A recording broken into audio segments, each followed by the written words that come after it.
প্রিয় দর্শক দেখুন, ফল দেখলেই মন ভরে যায়। আল্লাহ তাআলার অপূর্ব নিয়ামত।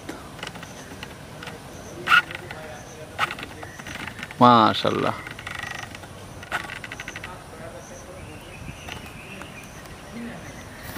প্রিয় দর্শক, আমরা মানিকগঞ্জ সদর উপজেলার সাবেক ডিসি আব্দুল গফুর সাহেবের উদ্যান। তো আমরা এখানে এসেছি মাশাআল্লাহ এই নটকোনা দেখাতে আপনাদেরকে। দেখুন, নটকোন বলেন বা নটকোনা বলেন বা লটকোন বলেন, যে যেটাই বলেন, বিভিন্ন জায়গায় বিভিন্ন নাম থাকতে পারে। আমরা নটকোন তথা নটকা নামেই এটাকে ডেকে থাকি। নানা ভিটামিনে সমৃদ্ধ এই ফলটি কি চমৎকার ধরেছে। একটি গাছে অনেক ফল ধরেছে মাশাআল্লাহ। এই ফল খাওয়া কি স্বাদ, দেখলেই ভালো লাগে। দেখুন পুরা গাছ জুড়ে ফল আর ফল। প্রিয় দর্শক, আমরা এই নটকোনা গাছে একটি পাখির বাসা দেখতে পাচ্ছি। দেখুন, খুবই ছোট একটি বাসা। দেখি আসলে বাসায় কি আছে। প্রিয় দর্শক, আপনাদেরকে দেখাচ্ছি পাখির বাসা। খুবই সুন্দর করে বাসা বানিয়েছে।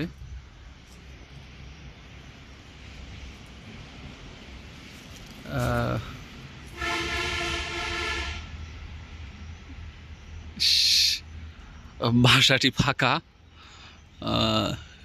সম্ভবত এটি একটি পরিত্যক্ত পাখির বাসা। আমরা এই ফল একটি খেয়ে চেক করবো যে আসলে ফলটা কেমন।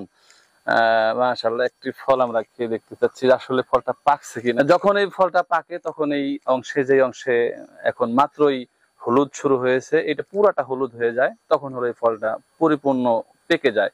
এখনো এটা পরিপূর্ণ পাকেনি। তারপর আমরা খেয়ে দেখছি আসলে ফলটা এখন এই মুহূর্তে কেমন লাগে।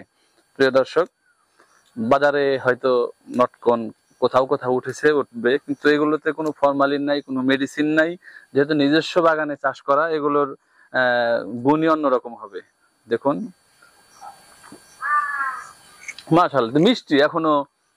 প্রিয় দর্শক, ভেবেছিলাম অনেক টক হবে, কিন্তু না, টক নাই। তবে কিছুটা লেবুর একটা আসে, কিন্তু এটাকে টক বলা যাবে না। মাশাআল্লাহ।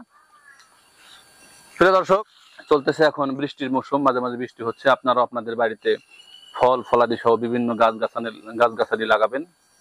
গাছগাছালি যত বেশি হবে, অক্সিজেন তত ভালো হবে, দেশের পরিবেশ তত ভালো হবে। আমরা এখন বায়ু দূষণের কাতারে, এটা থেকে যদি আমরা বাঁচতে চাই, পরিবেশ যেমন ভালো করতে হবে, সেই সাথে বেশি বেশি করে গাছ লাগাতে হবে। প্রিয় দর্শক, ভালো থাকবেন, শুভকামনা।